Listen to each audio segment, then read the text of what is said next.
Bagaimana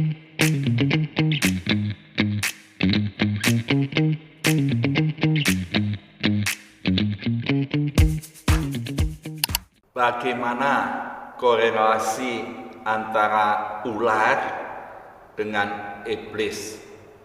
Kita tahu bahwa di Kejadian pasal 3, ular adalah binatang yang diciptakan Allah, yaitu yang paling cerdik. Tetapi ular inilah yang menipu dengan kelicikannya, memutar balik kebenaran firman Tuhan dengan kebenarannya sendiri yang kontras dengan firman Tuhan, sehingga Adam dan Hawa diperdaya, tertipu dan melawan Tuhan karena kelicikan ular dan diimani oleh Adam sehingga Adam itu makan. Maka ular di sini dihukum Tuhan. Dan bagaimana hubungannya dengan iblis? Kita sudah tahu bahwa ular di Taman Eden adalah ular.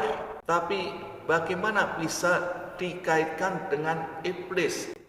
Maka ada berbagai macam pendekatan hermeneutika menafsir teks itu. Kalau ular di Kejadian pasal 3 ditafsir secara harfiah, maka dia adalah ular.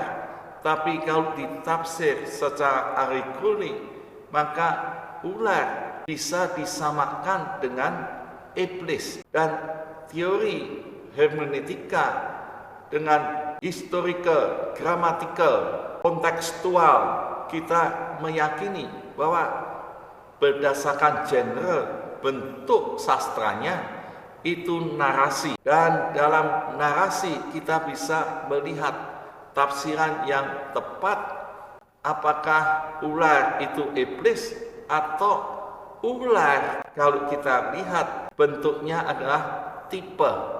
Jadi di sini ular menjadi pre-gambar atau bayangan untuk akan datang. Dan di Perjanjian Lama ada tipe-tipe yang akhirnya dinyatakan penggenapannya secara gamblang di Perjanjian Baru, yaitu yang disebut antitipe.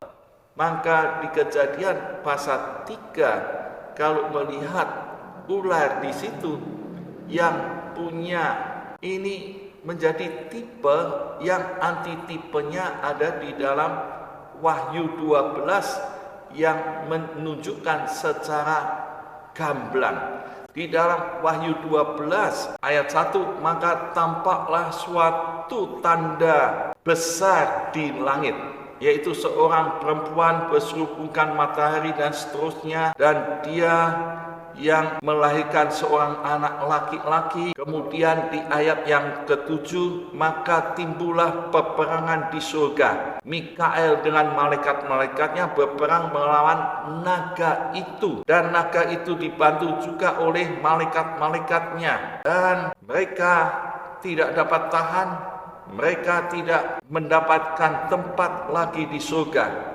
Ayat 9, dan naga besar itu si ular tua yang disebut iblis dan setan, yang menyesatkan seluruh dunia, dilemparkan ke bawah. Ia dilemparkan ke bumi bersama-sama dengan malaikat-malaikatnya. Ini menunjukkan Wahyu 12 ayat 9 bahwa jelas naga besar, si ular tua, yaitu iblis atau Satan. Jadi di dalam penafsiran tipe dan antitipe perlu memperlihatkan teks dan konteks. Kedua teks ini dapat dikompar, dibandingkan apa yang sama, apa yang beda. Tapi di dalam kasus ular kita bisa melihat ular adalah ular, dan lambang yang di Wahyu 12 si ular tua dinyatakan dengan jelas itu adalah iblis. Berarti kita melihat bahwa ular di kitab Kejadian digenapi di Wahyu 12 yaitu si ular tua itu iblis. Iblis tetap iblis. Jadi tipe ini gambaran untuk penggenapannya yang akan datang. Seperti kalau di dalam arsitek ada maket gambar 3D, ya dia gambar desainnya, tapi nanti penggenapannya kalau bangunan itu sudah jadi. Dan ini di kisah Wahyu menjadi jelas bahwa ular tua itu adalah iblis. Bagaimana kita bisa melihat peperangan antara Mikael dengan iblis yang dilihat oleh Yohanes? Maka di Wahyu ini penjelasan yang gamblang, dan di Wahyu jelas iblis itu dikalahkan oleh Mikael, dan iblis itu dilemparkan ke bumi, jatuh ke bumi bersama malaikat-malaikatnya. Dan kita melihat itu iblis dijatuhkan ke bumi, dan ini tampak jelas. Maka ular, kejadian tetap ular menjadi tipe, dan ular tua di Wahyu 12 adalah iblis menjadi anti tipenya.